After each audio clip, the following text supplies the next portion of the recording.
अब पार्वती जी को समझाने के लिए कौन आया? नारद जी आया। ध्यान से सुनो।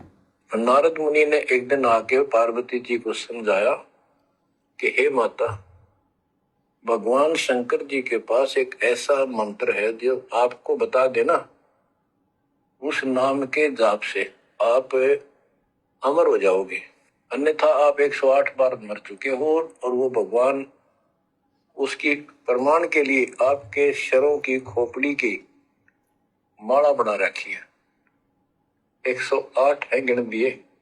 क्या कहा नारद जी ने? पार्वती जी के पास नारद जी आए और कहा कि हे माता पार्वती,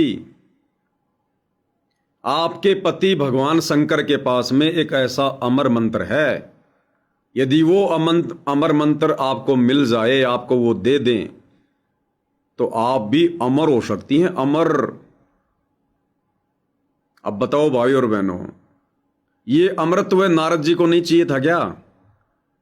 अरे नारद जी भी तो जन्म रहा था, मर रहा था। क्या नारद को इस बात का नहीं पता था? नारद की तो दिव्य दृष्टि भी जो है खुली हुई है। उसको तो पता है ना कि मेरे कितने जन्म हो चुके हैं, कितनी बार मैं मर चुका हूं, मौत के समय कितना कष्ट होता है, कितनी पीड़ा होती है, 184 योनियों में जा चुका हूं, कितना कष्ट भोग चुका हूं। तो क्या नारद को मोक्ष नहीं चाहिए था, जो पार्वती को ज्ञान दे रहा है कि आपके पति के पास में एक अमर मंत्र है, यदि आपको मिल जाए तो आपका जन्म मरण खत्म हो जाएगा, मोक्ष हो जाएगा। क्या नारद जी अमर है? वो नहीं जन्म रहा, वो नहीं मर रहा, उसको नहीं चाहिए मोक्ष मंत्र? क्या वो भक्ति नहीं कर रहा? सब उस परमात्मा की खोज में लगे हुए हैं। 33 कोटि अधारा ध्यावे 87, उतरे बहुजल पारा कट है यम की फांसी। और क्या कहते हैं परमात्मा? अविनाशी की आरती गावे सत्य कबीर, ए जी साधो गावे सत्य कबीर। कहें कबीर सुर नर मुनि, कहें कबीर सुर नर मुनि, कोई न लागे तीर, निर्विकार निर्भय। अविनाशी की आरती गावे सत्य कबीर, और कहे कबीर सुर नर मुनि, कोई न लागे तीर। ये सुर यानी देवता, और मुनि यानी ये भगत नारद मुनि जैसे। कोई न लागे तीर, तीर यानी उस परले किनारे नहीं जा पा रहे, कोई है रे परले पार का, ये मोक्ष प्राप्त नहीं कर पा रहे। इतनी साधना करके, इतनी भक्ति करके, इतनी कोशिश करके, ये देव देवता भी, सुर नर मुनि भी तो भक्ति तो सारे कर रहे हैं। नारद भी तो भक्ति करता है, मोक्ष के लिए करता है, लेकिन वो भी पार नहीं पा रहे। तो नारद को खुद के आत्म कल्याण की चिंता नहीं थी क्या? उसने खुद ने मोक्ष नहीं चाहिए था क्या? वो अमर था क्या, जो पार्वती को सलाह दे रहा है? तो उस समय क्योंकि वो पार्वती का कोई संस्कार आ गया था, उसका भाग्य उदय होना था वो अमर मंत्र प्राप्त करने का। और नारद के रूप में स्वयं कबीर भगवान सतगुरु रामपाल जी आए, पार्वती को याद दिलाने के लिए, पार्वती को जगाने के लिए। और दूसरी तरफ परमात्मा जी ने इस कलयुग की बिचली पीढ़ी में आप और हमें इन कथाओं के माध्यम से समझाने के लिए मालिक ने उन घटनाओं को जन्म देना था। आज गुरुदेव हमें ये कथा क्यों सुना रहे हैं? ये कथा परमात्मा ने पहले तैयार करी आप और हमारे लिए। तो नारद जी के रूप में खुद कबीर भगवान सतगुरु रामपाल जी थे, जिन्होंने पार्वती को जाकर समझाया, उसकी आंखें खोली। अरे नारद तो उससे पहले भी आता था, न जाने कितनी बार उनके घर पर नारद आया होगा, गिनती नहीं होगी। आज से पहले नारद ने नहीं बताया कभी कि पार्वती जी, भगवान शंकर के पास में अमर मंत्र है, तू ले ले। तो खुद परमात्मा जी थे नारद के रूप में, और आकर बताया कि वो अमर मंत्र ले ले और तू अमर हो जाएगी, अमर। आगे सुनिए। पार्वती जी बोली, भाई नारद बिल्कुल सही है, 108 है। मैं पूछती हूँ ये किसके के यू क्या है, तो वो टाल मटोल कर जाते हैं। पार्वती ने क्या कहा? भाई नारद तेरी बात बिल्कुल सही है। भाई उनके गले में 108 रुंडमाला है। और नारद ने कह दिया कि पार्वती तू हर जन्म में मरती है, भगवान तेरे से इतना प्यार करता है, तेरे से इतना प्रेम करता है, तेरे मरने के बाद में तेरी रुंडमाला यानी तेरी खोपड़ी का जो है ना ये कंकाल, जिसको देखते ही जिसको डर लगे। कई बार नहीं देखते ये जानवर वगैरह मर जाते हैं उनकी, फिर उनको दूसरे जानवर खा खू के उनका वो आगे का वो चेहरा चेहरा रह जाता है, खोपड़ी खोपड़ी हड्डी हड्डी, सींग वगैरह और आंखें वगैरह और यो दांत वगैरह दिखाई देते हैं, देखते उसको डर सा लगता है। तो पार्वती जी ने कहा कि भाई नारद तेरी बात बिल्कुल सही है, 108 रुंडमाला भगवान शंकर अपने गले में डाल के रखते हैं, वो मेरी है। बोला वो तेरी है, तेरे से इतना प्यार करते हैं वो, तेरे मरने के बाद में भी तेरी रुंडमाला को अपने सीने से लगा के रखते हैं। तो पार्वती जी ने कहा भाई ठीक है, आज जब आएंगे शंकर जी तो मैं पूछूंगी यो के मामला है, ये क्या माजरा है, ये पूछूंगी आज मैं। अब एक सत्संग में गुरुदेव ने क्या बताया भाई और बहनों, जब नारद ने यह बात कही और पार्वती ने कहा कि आज मैं पूछूंगी, भगवान को आने दो, तो गुरुदेव भगवान ने फिर क्या कहा कि हे नादान, हे बावड़ी, अभी भी पूछना बाकी है। जब तेरे को हकीकत का पता चल गया, सच्चाई का पता चल गया और अभी भी पूछना बाकी है क्या? उसके बाद तो समर्पित होना चाहिए, समर्पित। जब ये पता चल जाए कि मेरे पति के पास में वो अमर मंत्र है, तो अमर मंत्र होगा किसके पास? जो खुद अमर होगा। तो जब ये पता चल जाए कि मेरा पति भगवान है, उसके बाद तो समर्पित हो जाना चाहिए। फिर पूछना वाचना शेष नहीं रहता, फिर सवाल जवाब नहीं होते, फिर तो समर्पित होना होता है। तो जिस समय शिष्य को अपने सतगुरु के विषय में यह पूर्ण विश्वास हो जाए कि मेरा सतगुरु वास्तव में पूर्ण परमात्मा है, भक्ति और मुक्ति का दाता है, इनके अलावा संसार में सब नश्वर है, मिथ्या है, झूठ है, उसके बाद में सवाल जवाब नहीं होते, फिर कुछ मांगना शेष नहीं रहता, डिमांड करना शेष नहीं रहता, फिर तो मोक्ष मुक्ति भक्ति दान मोय दीजियो देवन के देव। आज वर्तमान में जो संगत बात बात पर गुरुजी से हिसार जेल में प्रार्थना लगवा रही है, भाई आश्रम वालों को तो प्रार्थना लगाने में आनंद आता है, क्योंकि तुम जो भी प्रार्थना लगवाओगे ये बदले में कहेंगे गुरुजी का आदेश है, ज्योति करवा दो, पाठ करवा दो, ज्योति करवा दो, पाठ करवा दो। इनको तो 11,000 रुपये ज्योति के, सॉरी अब तो इन्होंने शायद 2100 से 3100 कर दिए हैं। तो इनको तो ज्योति का पैसा आ रहा है, और पाठ इन्होंने शायद ये 25,000 का कर दिया था, अब शायद और बढ़ा दिया हो। इनको तो भैया आनंद आ रहा है, इनको तो पैसे आ रहे हैं, और ना तुम्हारी प्रार्थना गुरुजी के पास में जाती है। अरे लाखों की संगत है। चलो हमारी बात मत मानो, हमारी बात मत मानो बिल्कुल भी। खुद ही आश्रम वाले कहते हैं वीडियो में कि संत रामपाल जी की 12 करोड़ संगत है, 12 करोड़। और आश्रम वालों ने गुरुजी से जेल में प्रार्थना लगाने के लिए नंबर दे रखे हैं, नामदान केंद्रों के नंबर हैं, वहां जी आप जी प्रार्थना लगा सकते हो। अब 12 करोड़ संगत मान के चलो, जैसा कि ये लोग कहते हैं, 12 करोड़ संगत। अब दिन में कितनी प्रार्थना संगत लिखवा रही होगी? जिस संत की 12 करोड़ संगत हो, कम से कम 1 लाख लोग रोजाना प्रार्थना लिखवाएंगे, रोजाना। चलो छोड़ो 1 लाख भी छोड़ दो, चलो 1000 मान लो, नीचे से नीचा 1000 मान लो। 1000 प्रार्थना रोजाना सतलोक आश्रम वालों के पास में आ रही है। कोई कह रहा मेरा धंधा नहीं चल रहा, कोई कह रहा कि मैं रिटायरमेंट आया हूं, मैं मकान बनाना चाह रहा हूं, कोई कह रहा मेरी छोरी की शादी है, कोई कह रहा मैं ट्यूबवेल करवाना चाहता हूं, कोई कह रहा मेरे छोरे का इंटरव्यू है, गुरुजी से प्रार्थना लगाओ आशीर्वाद दें। 1000 प्रार्थना रोजाना लिखवाई जाती हैं। एक सप्ताह में कितनी हो गई? 7000। गुरुजी कहां बैठे हैं? हिसार जेल में। गुरुजी से मिलने का समय सप्ताह में 2 बार। एक बार तो मिल सकते हैं वकील, वकीलों को संगत से, संगत की प्रार्थना से कोई लेना देना नहीं है, वो अपना कानूनी काम करते हैं, खत्म। एक दिन मिलता है संत रामपाल जी के परिवार को, उनके बेटा बेटी भाई बंधु रिश्तेदारों को। ज्यादा समय कितना, 20 मिनट।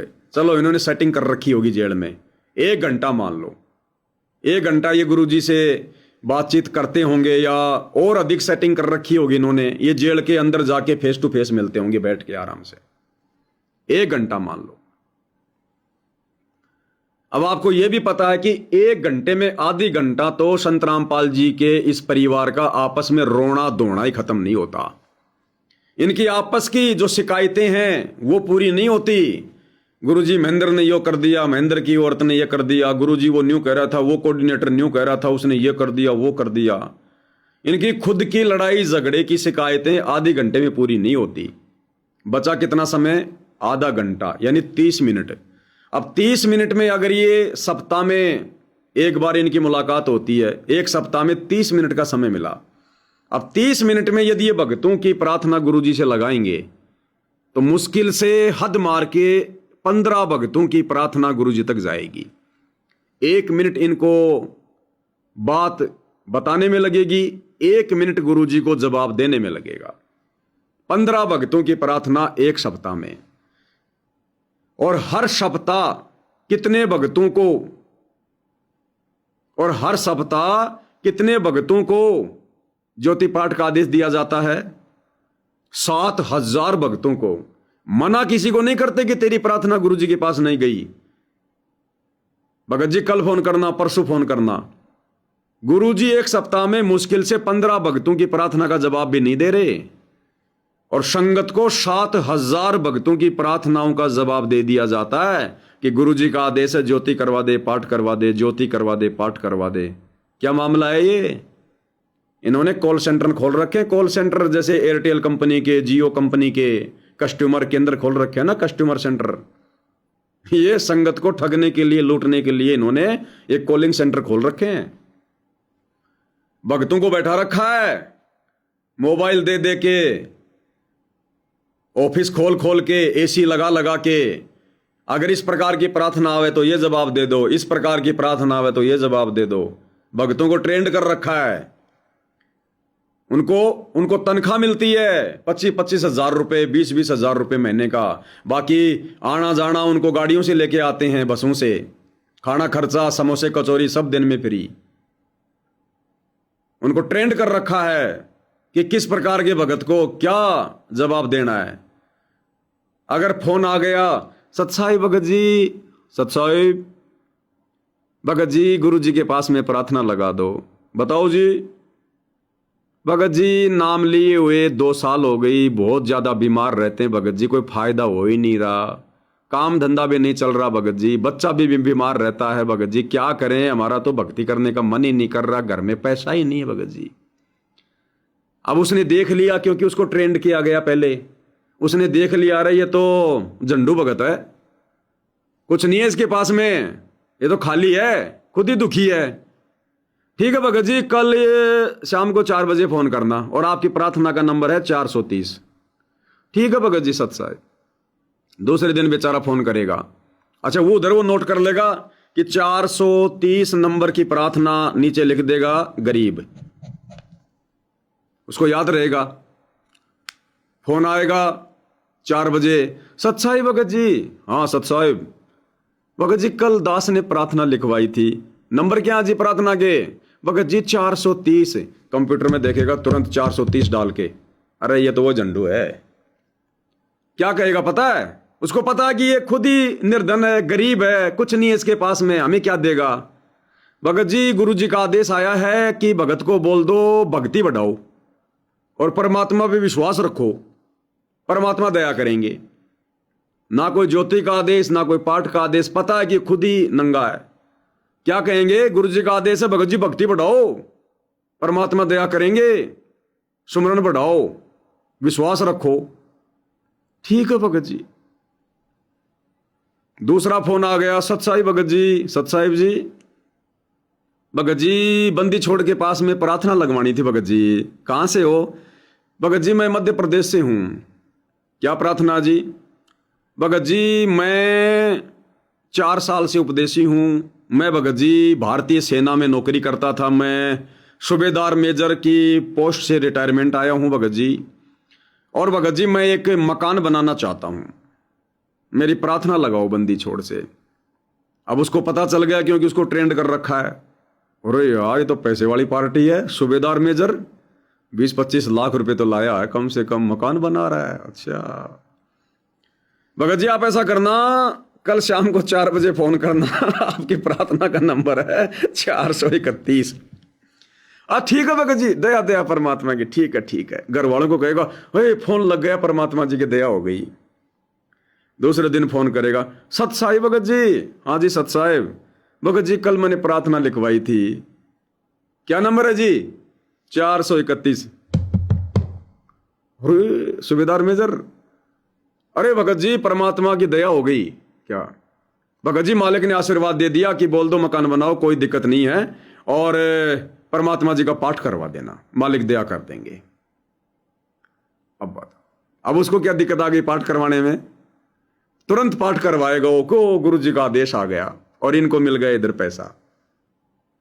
तो भैया मुंह देख के टीका निकाला जा रहा है, संगत का मुंह देख के।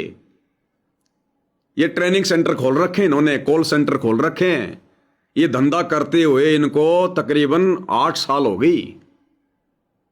इस प्रकार से रोजाना ज्यादा भी नहीं तो 200-300 भक्तों को पाठ और ज्योति के नाम पर ठगते हैं। ये मोटर पाइप जो ये करोड़ों रुपए में बांट रहे हैं, लोगों के मकान बना रहे हैं। ये गुरुजी का परिवार अपनी माता बहनों के, अपनी औरतों के जेवर बेच बेच के नहीं बना रहा, अपने बाप दादाओं की जमीन बेच के नहीं बना रहा। ये कोई काम धंधा नहीं करते ये लोग। ये जो 50-50, 60-60 लाख की गाड़ियों में जो गुरुजी के पोते पोतियां, उनके बेटे बेटियां जो अलग अलग गाड़ियां ले लेके घूम रहे हैं ना, और करोड़ों की इन्होंने जो अपनी जो कोठियां बना रखी हैं रोहतक में, ये कोई काम धंधा करके नहीं बना रहे। सारा का सारा संगत से। तो ये प्रार्थनाओं के नाम पर भी ठगी ज्योति और पाठ की। उधर हर दूसरे तीसरे महीने 3 दिन का पाठ, 3 दिन का पाठ, वहां पर पाठ और ज्योति के नाम पर ठगी। फिर सारनाम के नाम पर ठगी। इनको तो देना है, इनको पता है कि कौन सा सारनाम और क्या सारनाम। जब इनका खुद का सारनाम काम नहीं कर रहा तो इनके द्वारा दिया गया संगत पे क्या खाक काम करेगा। सारनाम के नाम पर 25,000 रुपए का पाठ ठगो। सार शब्द के नाम पर 1 लाख रुपए का संकल्प करो या पाठ कराओ या किस्तों में दो। ऊपर से रमेणिया रमेणिया रमेणिया रमेणिया, 101 जोड़ों की रमेणी, 50 जोड़ों की रमेणी, 51 जोड़ों की रमेणी। एक पाठ लड़की वाला करवाएगा, एक पाठ लड़के वाला करवाएगा। ये हो रही है ठगी, जिस कारण से इनका साम्राज्य चल रहा है। और इनसे जब कोई पूछता है ना, कोई पत्रकार, साहब ये इतना पैसा कहां से आ रहा है? 10-10 हजार घी के पीपे लग रहे हैं, मकान बनवाए जा रहे हैं, करोड़ों रुपया आपने मोटर पाइप दे दिए, ये पैसा कहां से आ रहा है? तो ये हकीकत नहीं बताते। ये क्या कहेंगे? ये सब सतलोक से आ रहा है।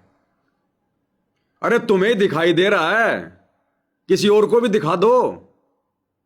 या तुम्हारी कोई दिव्य दृष्टि खुल गई जो तुम्हारे को सतलोक से ऊपर से नीचे बारिश की तरह कोई बरसता हुआ दिखाई दे रहा है?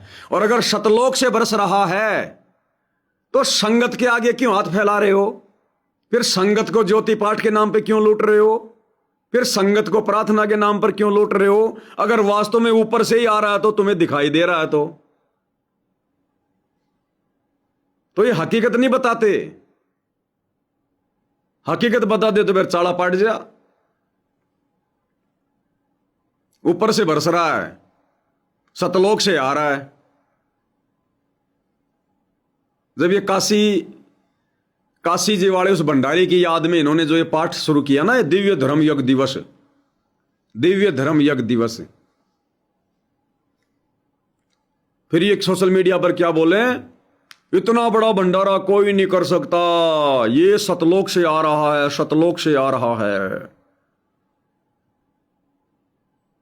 अब इनसे कोई सवाल करे, अरे तुम दिव्य धर्म यज्ञ दिवस मना रहे हो जो 650 साल पहले परमात्मा जी ने एक लीला की थी, 18 लाख लोगों को भोजन करवाया था। अरे उस समय वो सारा का सारा भंडारा सतलोक से आया था। वहां कोई भट्ठी नहीं लगा रखी थी, कोई चपाती बनाने वाली कोई मशीन नहीं लगा रखी थी वहां। आज इन आश्रमों में जिस प्रकार से माता बहनें लकड़ी जला जला के, गैस जला जला के, बड़े बड़े तवे लगा के जो ये चपातियां सेक रही हैं, धुएं में आग फुड़वा रही हैं, हाथों से रोटियां बेल रही हैं, उस काशी के भंडारे में था क्या कोई हलवाई का सिस्टम? सतलोक से आ रहा है, सतलोक से आ रहा है। अगर सतलोक से आ रहा है तो काशी के भंडारे में तो फिर भगवान ने एक एक सोने की मोहर और एक एक दोहर भी दी थी।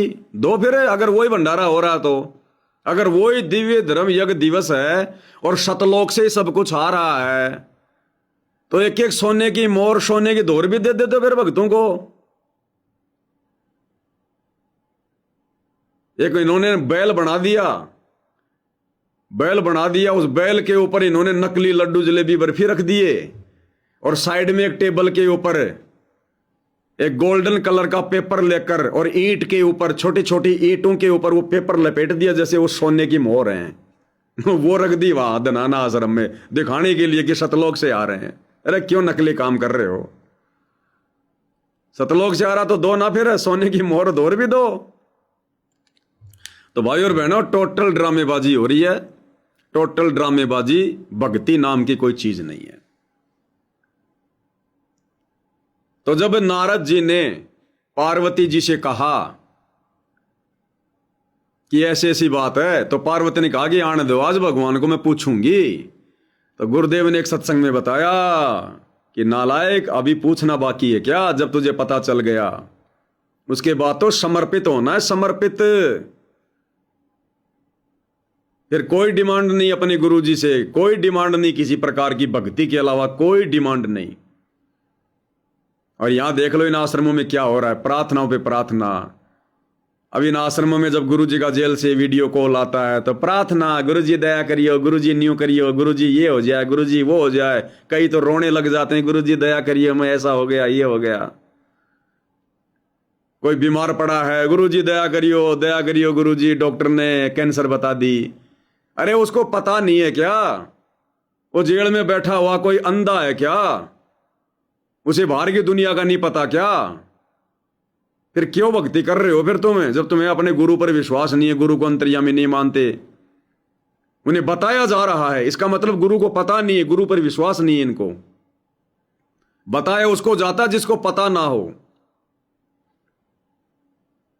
अरे आप और हमें परमात्मा ने पिछली पीढ़ी में जन्म देके मुफ्त में दया कर दी, सहज में, अड़के में, सस्ते में, जिस कारण से हम भगवान को पहचान नहीं पा रहे।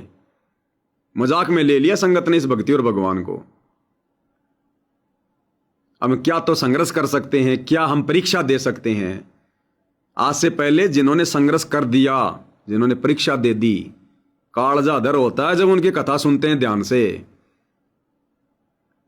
हरिश्चंद्र, राजा हरिश्चंद्र सतयुग में ना उसे कोई तत्वदर्शी गुरु प्राप्त था, ना उसको सतलोक की जानकारी थी, और अपने इष्ट पर विश्वास करके विश्वामित्र के द्वारा ली गई परीक्षा, कितने संकट झेले उसने। उस कथा को अगर ध्यान से सुनोगे कलेजा मुंह को आएगा। जींद सत्संग नंबर 7 सुन के देख लेना। जींद सत्संग नंबर 7 1997 का। उस राजा ने क्या क्या कष्ट भोगे, चुस्कारा भी नहीं, मन में कोई दोष भी पैदा नहीं किया। राज्य वीन हो गया, परिवार वीन हो गया, दर दर की ठोकरें खा रहा है, बिक गया, औरत को बेच दिया गया। और अयोध्या से विश्वामित्र एक पंडित के रूप में बनारस के काशी में ले जाकर उनको बेचने के लिए उनको रस्सियों से बांध कर लेकर गया कि तू मेरा गुलाम है। अयोध्या वासियों के सामने रस्सियों से बांधकर उसकी रानी तारालोचनी को, उसके बेटे रोहतास को और खुद राजा हरिश्चंद्र को रस्सियों से बांधकर जैसे गुलामों को बांधा जाता है, वो तो राजा था। पूरी जनता देख रही है। घोड़ों पे चलता था, हाथियों पे। अयोध्या से काशी तक पैदल लेके गया, नंगे पैर।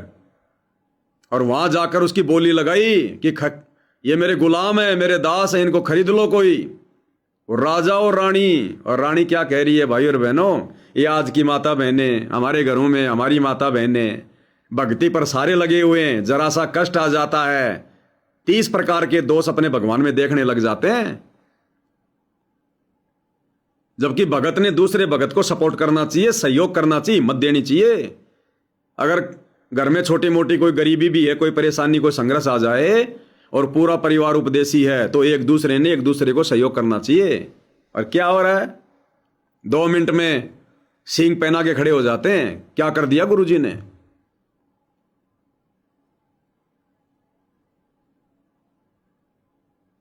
जब विश्वामित्र हरिश्चंद्र की स्त्री को, तारालोचनी को, क्योंकि हरिश्चंद्र को विश्वामित्र जी ने वचन में बांध लिया था, पूरा राज्य ले लिया था धोखे से। और हरिश्चंद्र अपने वचन का पक्का था कि मैं नहीं हारूंगा। नगरी में ले गया। हरिश्चंद्र ने सैनिकों को कह दिया, भैया मैं वचन में बंधा हुआ हूं, इस ब्राह्मण को कोई कुछ नहीं कहेगा। और परीक्षा कौन ले रहा था पता है? देवता। हरिश्चंद्र का काफी नाम हो रहा था जबरदस्त, कि ऐसा सतवादी, वचन का पक्का भगत धरती पर कोई नहीं है भाई, भगवान विष्णु का ऐसा भक्ति करने वाला। सारे देवताओं को ईर्ष्या हो गई और सबने मिलकर एक सलाह करी कि हरिश्चंद्र का शत तुड़वाएंगे, हरिश्चंद्र का वचन तुड़वाएंगे, फैल करेंगे उसको। बड़ी उसकी तीनों लोकों में उसकी प्रशंसा हो रही है, उसकी बढ़ाई हो रही है। हमसे बड़ा है क्या? देवताओं ने आपस में एक दूसरे को कहा कि भैया तू जा, तू जा, तू जा। सबने हाथ खड़े कर दिए, भैया हमारे बस की बात नहीं हो, तो भगवान विष्णु का भगत है। अंत में विश्वामित्र ने बीड़ा उठा लिया कि भैया मैं जाऊंगा, मैं तोड़ूंगा उसका शत। कर्म बिगाड़ने के लिए आ गया। विष्णु जी के पास गए सारे देवता, तो विष्णु जी ने कहा, भाई उसने तुम्हें क्या दुखी कर दिया, तुम क्यों पीछे लग रहे हो उसके? जैसे वर्तमान में ये सतलोक आश्रम वाले, गुरु जी के परिवार वाले सारे के सारे मुझ पवनदास के पीछे लग रहे हैं, हर प्रकार से दुखी करने में। वही परीक्षा चल रही है भाई और बहनों। बस वो सतयुग था, ये कलयुग है। वो हरिश्चंद्र था, मैं पवनदास हूं, बस इतनी बात है। बाकी लड़ाई झगड़ा, मारपीट, गाली गलौज, मुकदमेबाजी करना, हर प्रकार से गुरुद्रोही करना, बदनाम करना, सारे यत्न कर लिए इन्होंने। तो सारे देवता विष्णु जी के पास गए, तो विष्णु जी ने कहा, भाई तुम्हारा क्या बिगाड़ दिया उसने, तुम क्यों उसके पीछे पड़ रहे हो? बोला जी हम उसकी परीक्षा लेंगे। तो विष्णु जी ने कहा कि भले तुम परीक्षा ले लो, लेकिन भाई वो मेरा भगत है, वो डगमग नहीं हो पाएगा, तुम उसको तोड़ नहीं पाओगे। तो देवता कहां विष्णु को भगवान मानते? बोला जी देखी जाएगी। विश्वामित्र को भेज दिया नीचे परीक्षा लेने के लिए। और कथा लंबी है, हम थोड़ा शॉर्ट में चलेंगे, निष्कर्ष निकालेंगे। तो एक ब्राह्मण का रूप बनाकर विश्वामित्र को अपने वचन में ले लिया। विश्वामित्र ने हरिश्चंद्र को अपने वचन में ले लिया कि तेरा सारा राज्य मन कर्म वचन से मेरे नाम लिख दे, और 100 असर्पी मेरे को देगा, तब मैं तेरा सारा राज्य दे दूंगा। 100 सोने के असर्पी सतयुग में बहुत कीमती, कई करोड़ों की हो गई। उसी समय विश्वामित्र घोड़े पे बैठ गया, आगे हरिश्चंद्र को बैठा लिया, सैनिक बहुत सारे साथ में थे। हरिश्चंद्र ने सैनिकों से कह दिया, भैया मैं मेरे वचन में बंध गया, इस ब्राह्मण को कोई कुछ नहीं कहेगा। नगरी में आ गए। विश्वामित्र अंदर गया,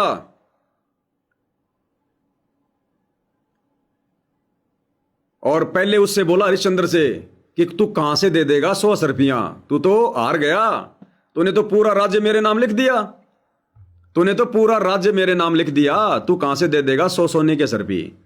मन कर्म वचन से तू मेरे उसमें वचन में तू बंधा हुआ है। बोला जी मैं जरूर दूंगा, वचन नहीं हारूंगा। बोला हमारे को बेच दो, आप हमारे को बेच दो, मेरे परिवार को बेच दो, उसके बाद आप अपना ये कर्जा जो अभी आपका वचन है 100 रुपया ले लो आप। अब देखो कैसी परीक्षा ले रहा है राजा हरिश्चंद्र का शत तोड़ने के लिए कि मैं इसको इतना दुखी कर दूं, इतना दुखी कर दूं कि अपना वचन हार जाए। ऊपर से देवता देख रहे हैं, भगवान विष्णु देख रहे हैं। वो सतयुग था, नकली भक्ति का दौर। आज कलयुग है, असली भक्ति का दौर। हम भक्तों की हर एक क्रिया के ऊपर 33 करोड़ देवी देवता ब्रह्मा विष्णु महेश टकटकी लगा के देख रहे हैं भाई और बहनों, टकटकी लगा के। कई भगत जो ये हस्त मैथुन वगैरह करते हैं, इस मार्ग को अपनाने के बाद जो अपनी औरत के साथ में शारीरिक संबंध बनाते हैं, बकवाद कर रहे हैं, ऊपर से देवी देवता भी देख रहे हैं, मजाक उड़ाते हैं, धिक्कारते हैं कि देखो ये गधे, ये मूर्ख। अरे कलयुग की बिचली पीढ़ी, मनुष्य जन्म और पूर्ण परमात्मा धरती पर आए हुए संत रूप में, और ये देखो नालायक बकवाद नहीं छोड़ रहे। ये भगवान, इन गधों को कहीं साइड में कर दो, हमें दे दो मनुष्य जन्म, हम भक्ति करेंगे आपकी परमात्मा, हमें मोक्ष दो। उनकी हर एक की नजर टिकी हुई है।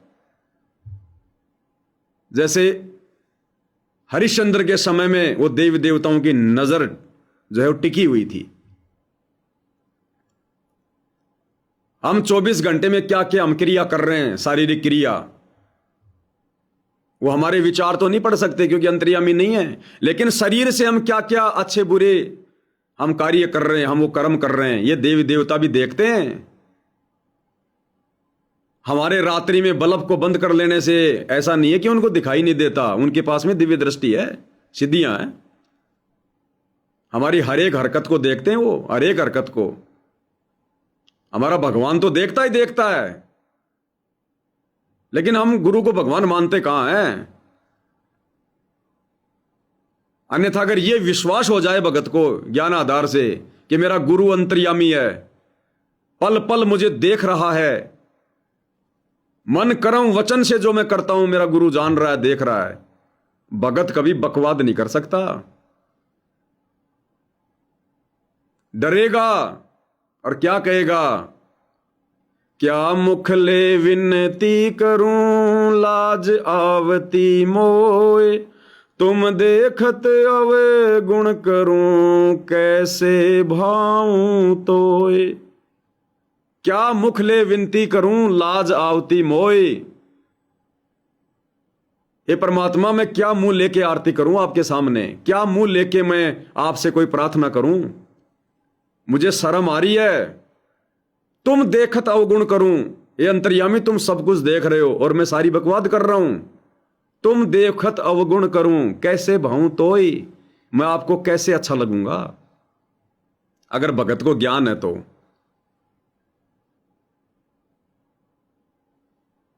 तो राजा हरिश्चंद्र को और ज्यादा दुख देने के लिए, ताकि अपना वचन हार जाए, विश्वामित्र जो ब्राह्मण रूप में था अंदर गया महल में, और जो रानी थी तारालोचनी, रानी के पीछे से बाल पकड़ के और घसीटता हुआ बाहर लेके आया जहां राजा हरिश्चंद्र खड़ा था, सैनिक खड़े थे, मंत्री खड़े थे, नगरवासी खड़े थे। क्यों घसीट के लाया? कि हो सकता है राजा हरिश्चंद्र इस दशा में अपनी प्यारी औरत को देखकर अपनी बेइज्जती मान जाए, गुस्सा आ जाए, क्रोध आ जाए और अपना वचन हार जाए, मेरे ऊपर हमला कर दे। उसकी मर्यादा तुड़वाने के लिए, उसका वचन तुड़वाने के लिए उसकी पत्नी को, राजा की रानी को अंदर से बाल पकड़ के घसीट के लाया, क्योंकि उसने बीड़ा उठा रखा था कि मैं इसके सत को तोड़ूंगा। और रानी को भी उसने अपनी सिद्धि से अंदर ही अंदर उसको इतना दुखी कर दिया उसको।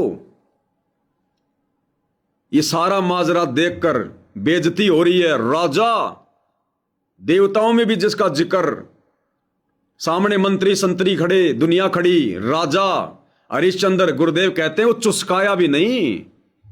गुस्सा तो बहुत दूर की बात है, क्रोध बहुत दूर की बात है। उसको अपना वचन याद था कि ये मेरी परीक्षा चल रही है, ये मेरी परीक्षा चल रही है। उधर से रानी भी नहीं चुस्काई, रानी ने भी कोई ऑब्जेक्शन नहीं किया जब देख लिया कि माजरा क्या है। अगर सामान्य बात होती तो अब तक तो सैनिक इसके टुकड़े टुकड़े कर देते, जो रानी को हाथ भी लगा दे। तो ये सामान्य ब्राह्मण नहीं है, जरूर मेरे पति के साथ में किसी ने कोई छलबल किया है। अपने पति की भावनाओं को समझा उसने, भगत की भावना को। भक्ति उस समय सब करते थे।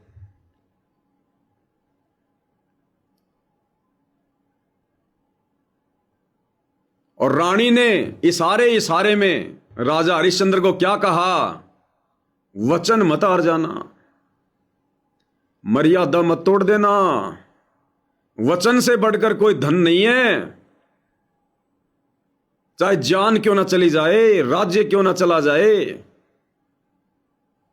ये परमात्मा की तरफ से भगत की जो परीक्षा होती है, ये बार बार नहीं होती। ये बड़े सौभाग्यशालियों की झोली में परमात्मा डालता है संघर्ष, परीक्षा। परमात्मा जिससे संघर्ष करवाता है, जिसकी परीक्षा लेता है, पल पल उस भगत पे नजर रहती है, टकटकी। तो रानी ने संकेती संकेत में राजा हरिश्चंद्र को कहा कि वचन मत हार जाना, वचन से बढ़कर कोई धन नहीं है। अरे राजपाट तो फिर मिल जाएगा, फिर आ जाएगा, कुछ नहीं। कल को फिर भगवान को जाके क्या जवाब देगा जब उसके दरबार में खड़ा होगा कि नालायक, तूने मेरी बेइज्जती करवा दी इन देवी देवताओं के सामने। ये मेरे पास आए थे और कह रहे थे जी हम आपके भगत की परीक्षा लेंगे, और मैंने सीना चौड़ा करके कहा था कि हरिश्चंद्र मेरा भगत है, वचन नहीं हारेगा। मैंने तेरे ऊपर विश्वास करके ये बात कही थी, और आज तू वचन हार गया, परीक्षा में फेल हो गया, मर्यादा तोड़ दी, तूने मेरी बेइज्जती करवा दी देवी देवताओं के सामने। आज धरती पर ओरिजिनल विष्णु है, सतगुरु रामपाल जी, कबीर भगवान, और आज देवी देवता नहीं ले रहे परीक्षा, आज वो काल ले रहा परीक्षा। और यदि आज हमने मर्यादा तोड़ दी, गुरु जी का वचन तोड़ दिया, वो काल फिर हंसेगा गुरु जी के सामने, ले जा सतलोक। तू कह रहा था ना मैं सतलोक ले जाऊंगा, मेरे पास में ऐसा ज्ञान है, दे दे इनको ज्ञान। मजाक उड़ाएगा कि तूने गधों को जलेबी खिलाई है, गधों को ये तत्व ज्ञान तूने इन अनाधिकारी लोगों को दे दिया। हंसेगा, फिर वो मजाक उड़ाएगा। तो रानी ने संकेत संकेत में कहा कि भगत जी वचन मत हार जाना। और भाइयों और बहनों, जब दास 2022 में हिसार जेल में गया था, तो दास के घर से जो बहन जी है वो मिलने के लिए आई, और कुछ नहीं, बहन जी ने केवल एक ही बात कही। बहन जी यानी जो सांसारिक रिश्ते में दास की जो पत्नी है, अब भाई बहन के रिश्ते हैं, उसने एक ही बात कही थी कि भैया ये परीक्षा है, हो सकता है मैनेजमेंट वाले तुम्हारे को लोभ देंगे, लालच देंगे। बहुत सारे भक्तों ने नाम दीक्षा केंद्र पर जाकर अपनी जो है वो शुद्ध करवा लिया। हो सकता है तुम्हारे पास भी आएंगे, मैसेज भिजवाएंगे कि हम तेरी जमानत करवा देंगे, तू नाम शुद्ध करवा ले, अपनी गलती स्वीकार कर ले, मैंने वापस आ जा आश्रम में। तो भगतमती ने यानी बहन जी ने एक ही बात कही थी कि तेरे को अगर जाना हो तो चले जाना, कि भगत जी अगर आपको जाना हो मैनेजमेंट में, आपने दबाव में आना हो तो आ जाना। क्योंकि हमारे घर पर भी जो राहुल नाम का लड़का था, उसने बहुत ज्यादा फोन किए कि देखो बहन जी, पवन भगत जी भी जेल चले गए, अगर उन पे गुरु जी का आशीर्वाद होता तो जेल में क्यों जाते, कोई न कोई तो उनकी कमी है, हमने भी नाम शुद्ध करवा लिया, आप भी करवा लो। तो उन्होंने एक ही बात कही कि भगत जी अगर आपको करवाना तो करवा लेना, आपने मैनेजमेंट से डरना तो डर लेना, हम तो 1% भी नहीं जाएंगे उधर। यानी दास को जेल में भी घर वालों ने आकर हिम्मत दी। तो वो तारालोचनी हरिश्चंद्र की पत्नी वो कह रही है कि भगत जी वचन मत तोड़ देना, डर मत जाना, ये जीवन परमात्मा ने दिया, मौत उसके हाथ में है, ये कुत्तरू क्या मारेंगे तेरे को।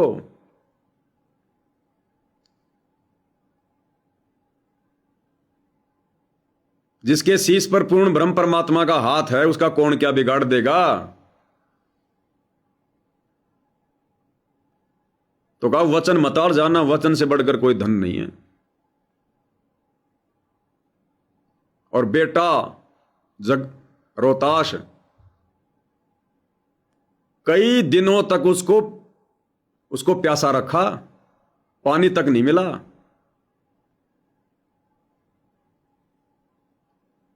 और वहां से सबके सामने राजा और रानी को रस्सियों से बांध कर कि तुम मेरे गुलाम हो चुके हो, तुम मेरे दास हो चुके हो, 100 सरफी लूंगा।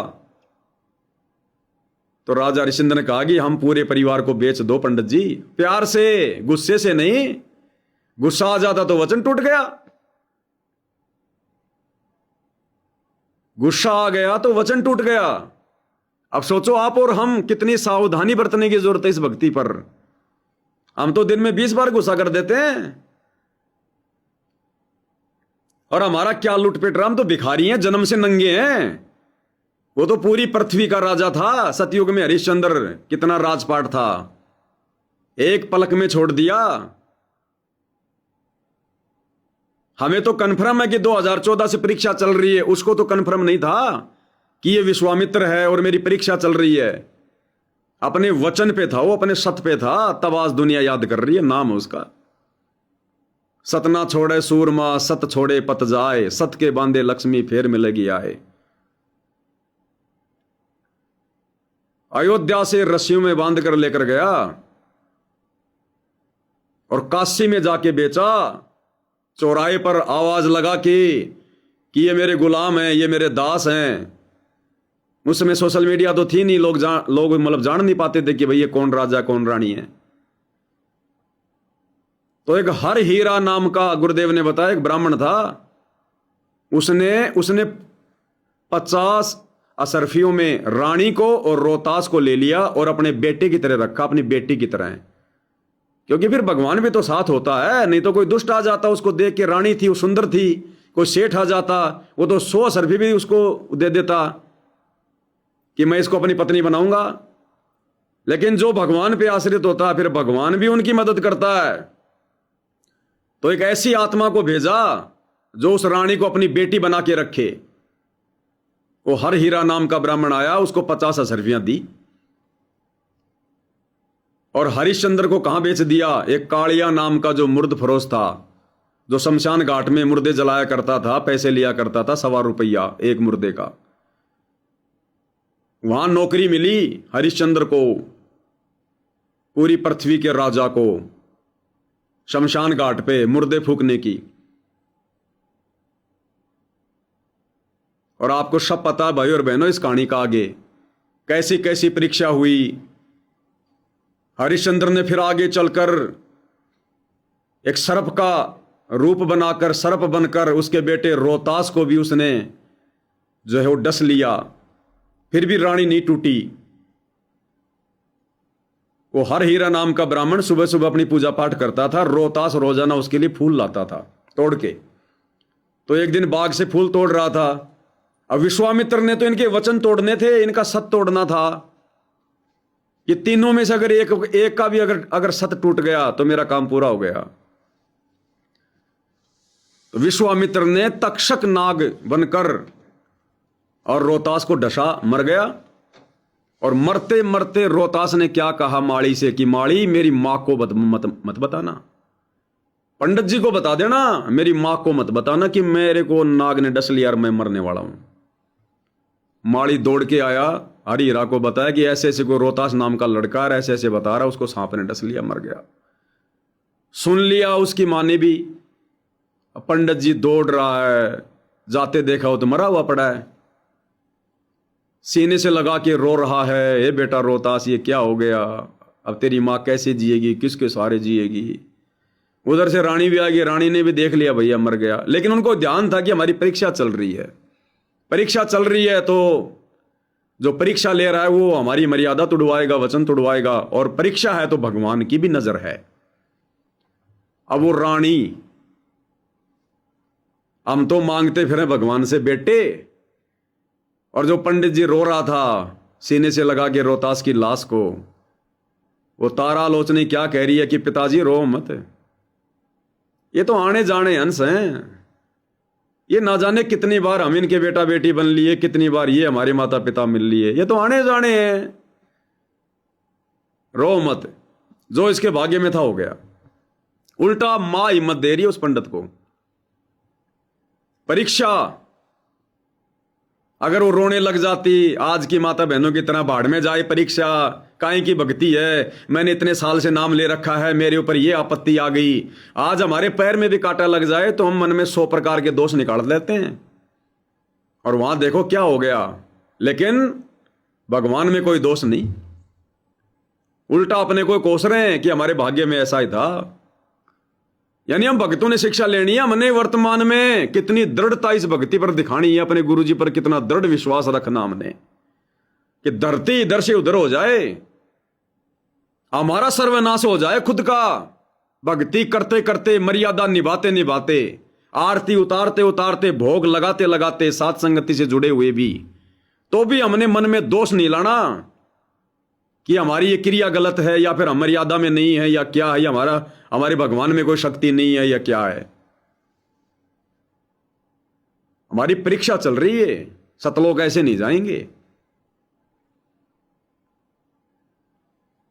अब उधर से अपने बेटे की लाश को उठाकर शमशान घाट चली जाती है जलाने के लिए। अब गरीब, उसको पैसा कौन दे, वो 100 रुपये ले उधर, और ड्यूटी किसकी, उसके पति की, हरिश्चंद्र की, शमशान घाट में। अब हरिश्चंद्र ने कहा कि भैया 100 रुपया दो।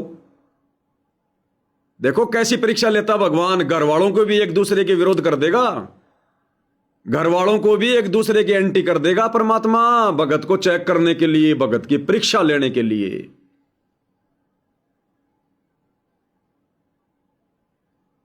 तो हरिश्चंद्र ने कहा कि माई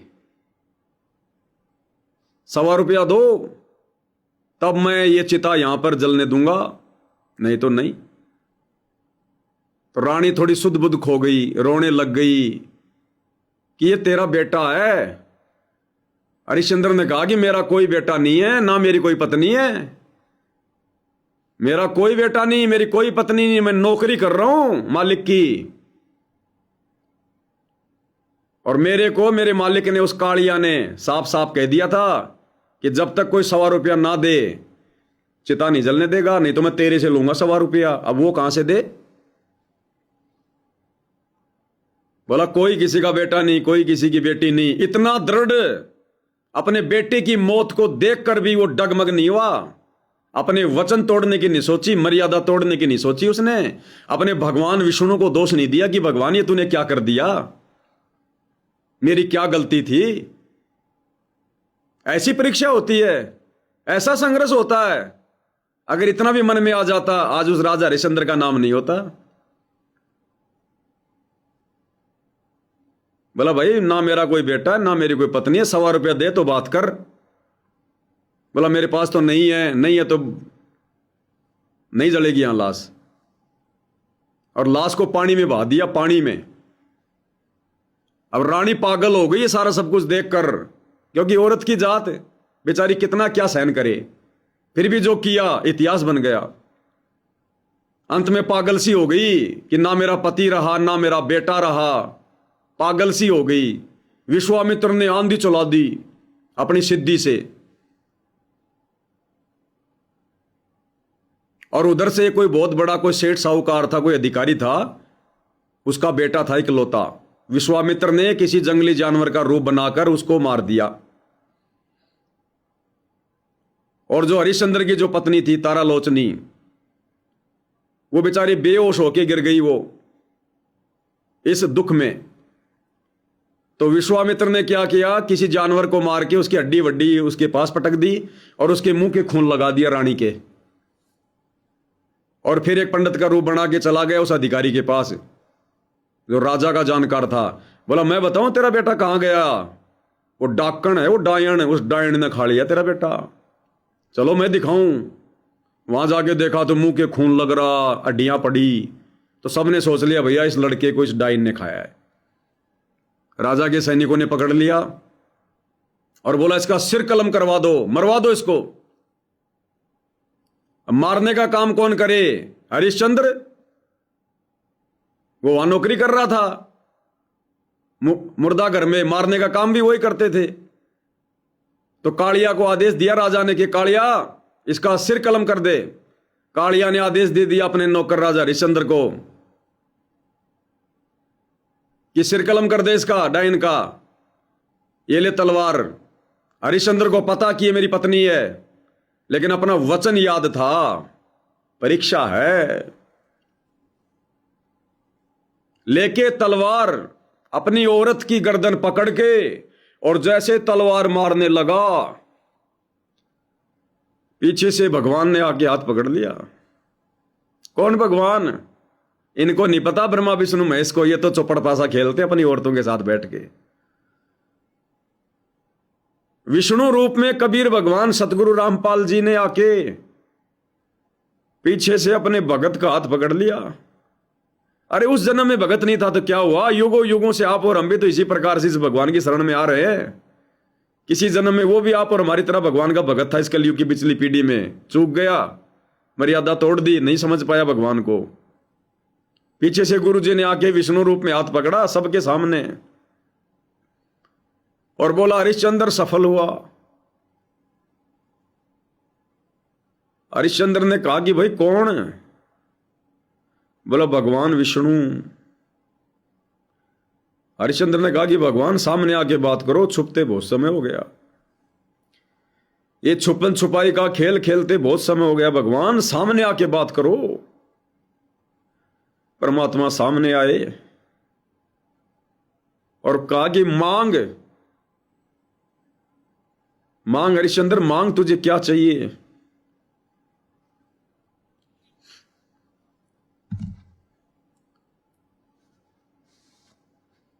अब मांगने वाली बात पे भाई और बहनों, ये कथा परमात्मा के दया से दास ने सुनाई है। आज ये संगत जो गुरु जी से मांग रही है ना, ये नहीं देख रही कि मेरा भगवान किस हाल में जेल में बैठा है 11 साल से, और मांग रही है, प्रार्थना पे प्रार्थना लगा रही है। जब हरिश्चंद्र को भगवान ने कहा सामने आकर कि भाई मांग हरिश्चंद्र मांग, मैं बहुत खुश हूं, तूने मेरी इज्जत रख दी आज देवलोक में, तूने अपने गुरु का मान रख दिया अपने भगवान का, मांग तुझे क्या चाहिए? अति प्रसन्न हूं। हरिश्चंद्र ने क्या कहा? उनके शब्द भाई और बहनों, हमें यह कथा गुरुदेव भगवान ने सुनाई है, तो गुरुदेव भगवान जो शब्द बोलेंगे वो वही होगा जो उस समय हरिश्चंद्र ने बोला था। क्योंकि ये भगवान सतगुरु रामपाल जी किसी की सुनाई हुई उस कथा को नहीं सुनाता। ये जब कथा सुनाते हैं तो घटना इनकी आंखों के सामने चलती है। जैसे महाभारत के युद्ध में संजय को दिव्य दृष्टि मिल गई, पूरी की पूरी महाभारत को अपनी आंखों के सामने देख रहा था और उस अंधे को सुना रहा था, धृतराष्ट्र को। तो ये तो परमात्मा है, इनके सामने वो चलती रहती है पूरी फिल्म। तो हरिश्चंद्र ने क्या शब्द कहे थे कि भगवान आप मिल गए, आपने दर्शन दे दिए, अब भी कुछ मांगना रह गया क्या? अरे वो तो राज मांग सकता था, उसका राज्य छिन गया था, वो गलती ये कर सकता था, वो भी उसकी परीक्षा थी उस समय। वो परीक्षा तो उसकी चल ही रही थी, उस परीक्षा में और परीक्षा ले ली भगवान ने आके कि मांग। आप और हमारी तरह अगर वो मंद बुद्धि होता तो सबसे पहले क्या मांगता? भगवान मेरा राज छीन लिया धोखे से, मेरा राज दे दो। हे भगवान मेरा बेटा रोहतास मर गया, भगवान मेरा बेटा जिंदा कर दो। हे भगवान मेरी बेइज्जती हो गई संसार में, मुझे इज्जत दे दो। क्या मांगा उसने कि भगवान आपने दर्शन दे दिए, अब क्या मांगना रह गया? बोला फिर भी मांग। फिर भी उसने अपने लिए कुछ नहीं मांगा और क्या कहा? पूरी काशी नगरी के प्राणी स्वर्ग में जाएं, पशु पक्षी भी मरने के बाद में स्वर्ग में जाने चाहिए। बोला तथास्तु। और उसके बाद उस राजा हरिश्चंद्र का बेटा भी परमात्मा ने जीवित कर दिया, रानी को भी सद्बुद्धि आ गई, उसका राज्य भी वापस दे दिया, और वो देवी देवता फिर भगवान के सामने जाके नीची गर्दन करके खड़े हुए कि भगवान हमें माफ करो, हमें नहीं पता था आपके भगत इतने भी दृढ़ होते हैं, आपकी भक्ति में इतना असर, इतना प्रभाव होता है, भगवान हमें माफ करो। आज वो परीक्षा भाई और बहनों उस राजा हरिश्चंद्र से भी कई गुना ज्यादा कठोर परीक्षा वर्तमान में इस भक्ति मार्ग पर यदि कोई भगत होगा, यदि कोई मर्यादा में रहकर भक्ति कर रहा होगा, यदि कोई गुरु को परमात्मा मान चुका होगा, आज उसकी परीक्षा होगी और चल भी रही है संगत में, कारण चाहे किसी के साथ कुछ भी बने। अरे उन लोगों की क्या परीक्षा लेगा भगवान जो पहले से मरे हुए हैं? उन स्टेडियम बनाने वालों की, आंख बंद करके कुपात्रों को ज्योति पाठ का जो है पैसा देने वालों की क्या परीक्षा लेगा भगवान, जो भगवान के ज्ञान को ही नहीं समझ पाए? परीक्षा क्या खाक देंगे? वो परशुराम की जयंती में जाकर बैठने वाले, राजनेताओं की रैलियों में धक्के खाने वाले, क्या परीक्षा लेगा उनकी भगवान? लोगों के मकान बनवाकर बेगार करने वाले, मजदूरी करने वालों की भगवान क्या परीक्षा लेगा? जो भक्ति नहीं कर रहे, क्या परीक्षा लेगा परमात्मा उनकी? जो जाटों के आरक्षण में जाके बैठ रहे हैं, बिरानी आग में जल रहे हैं, वो तो वैसे फैल हो रहे हैं। उनको तो खुद संगत में उनके गुरु भाई फैल कर रहे हैं, गुरु का परिवार ही उनको फैल कर रहा है। वो देवता क्या परीक्षा लेंगे? सतगुरु क्या परीक्षा लेगा? जब अपने जैसे दो कोटि के जीवों की धोखाधड़ी को नहीं समझ पा रहे। ये परीक्षा वर्तमान में चल रही आप और हमारी, ये संघर्ष वर्तमान में आप और हमारे साथ हो रहा है। ये कई प्रकार की जो त्रास दी थी विश्वामित्र ने अपनी सिद्धि से, आबिया ताबिया, जो गुरुदेव सत्संग में बताते हैं, दुखी करने के लिए आज ये परीक्षा आप और हमारी चल रही है। सबसे पहली परीक्षा आप और हमें गुरुद्रोही घोषित कर दिया गया। गुरुद्रोही का मतलब है संगत से बाहर कर दिया, गुरु से अलग कर दिया। फिर भी हम भक्ति कर रहे हैं। हमें जिस संगत ने गुरुद्रोही घोषित किया, जो संगत हमें गुरुद्रोही मान रही है, हम उसी संगत के लिए दिन रात लाइव आ रहे हैं, वीडियो बना रहे हैं। जो तोको काटा बोवे वाको बोतु फूल, इस वाणी पे हम साथ संगत वाले चल रहे हैं। जिस गुरु ने इस परीक्षा के समय में अपने परिवार के कहने पर हमें गुरुद्रोही डिक्लेयर कर दिया, आज उसी गुरु की महिमा आप और हम कर रहे हैं। आज उसी गुरु के नाम के 3-3 मिनट के जयकारे लगा रहे हैं, 3-3 4-4 घंटे लाइव आकर उनकी महिमा कर रहे हैं और जगत वालों से लड़ रहे हैं, भिड़ रहे हैं ज्ञान आधार से कि ये परमात्मा, ये भगवान है, ये परमेश्वर है। उसी गुरु की महिमा, जिस गुरु ने हमें ठोकर मार दी, गुरुद्रोही घोषित कर दिया। गुरु हमेशा शब्द की चोट मारता है, शब्द की, और जो शयन कर गया वो खरा हीरा, नहीं तो कुत्ते की योनि में जाता है। ये भी गुरु ने समझा रखा है। गरीब कच्चा हीरा किरच हो नहीं सहे घन मार, ऐसा ये मन हो रहा लेखा लेकर तार। जिस गुरु के प्रति हम डिवोटी हैं, समर्पित हैं, कुछ दिखाई नहीं देता, उसी गुरु ने हमारे ऊपर मुकदमा करवा दिया अपने परिवार के कहने पर, हमारे को जेल में भिजवा दिया। और जेल में बैठकर भी हम उस गुरु की महिमा कर रहे हैं, लोगों को बता रहे हैं। और लोग कह रहे भाई तू क्या आदमी है, समझ में नहीं आ रहा। बाबा रामपाल ने तेरे पे मुकदमा किया और तू उसकी महिमा कर रहा है यहां बैठ के जेल में। ये परीक्षा चल रही है। इन देवी देवताओं की गर्दन, इस काल की गर्दन नीची करवानी हमने, परमात्मा की गर्दन नीची नहीं होने देनी। इस काल की गर्दन नीची करवानी है कि देख तू कह रहा था जा भक्ति करवा ले, ये देख तेरे सिर पर पैर रखवा के लेके जा रहा हूं। आज से पहले तूने मेरे को दुखी किया, मेरे को परेशान किया ना, तूने मेरी बेइज्जती की ना, अब देख अब लेके जा रहा हूं मैं तेरे सर पर पैर रखवा के। ये है मेरा ज्ञान, ये है मेरी आत्मा। आज यहां पर हमारी परीक्षा चल रही है। और क्या मांगा जा रहा आज गुरु से? भक्ति कोई नहीं मांग रहा, श्रद्धा भाव कोई नहीं मांग रहा, मर्यादा कोई नहीं मांग रहा। गुरुजी बेटा दियो, गुरुजी कैंसर हो गई, गुरुजी हैं वो अनारो देवी जिसको भगत कहते हैं, अनारो माई। इसार जेल से ऑडियो आती थी गुरुजी की, जब वो बात किया करती थी, ऑडियो फिर संगत में डाला करते थे ये लोग, क्योंकि उन ऑडियो में मेरा जिक्र होता था गुरुद्रोही का, तो मेरे को नीचा गिराने के लिए उन ऑडियो को संगत में डाला करते थे फिर, और संगत को मूर्ख बनाने के लिए कि देखो हम तो जो भी करते हैं गुरु जी पूछ के करते हैं। वो भगतों की माता अनारो माई,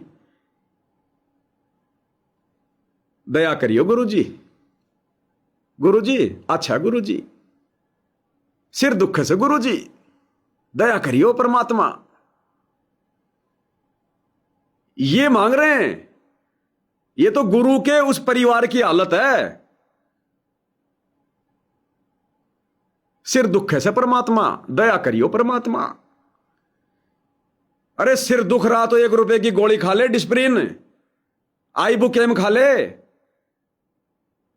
उस 1 रुपए के काम के लिए भगवान का इतना समय बर्बाद कर रही है। जिस भगवान से भक्ति मांगनी चाहिए उससे 1 रुपया मांग रही है। यह है ज्ञान आधार।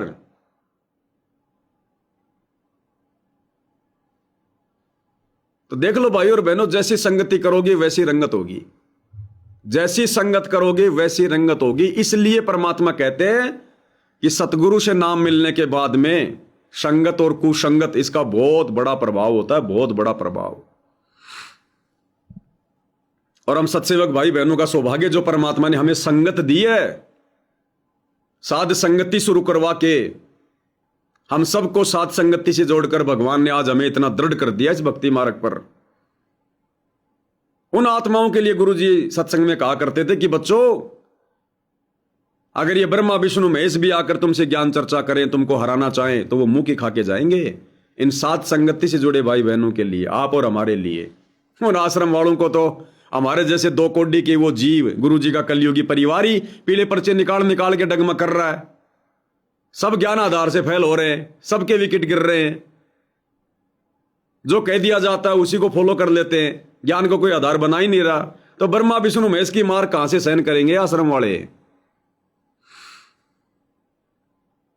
तो नारद जी ने जब पार्वती जी से कहा, तो पार्वती जी ने कहा कि आज आने दो भगवान को, आज पूछूंगी मैं।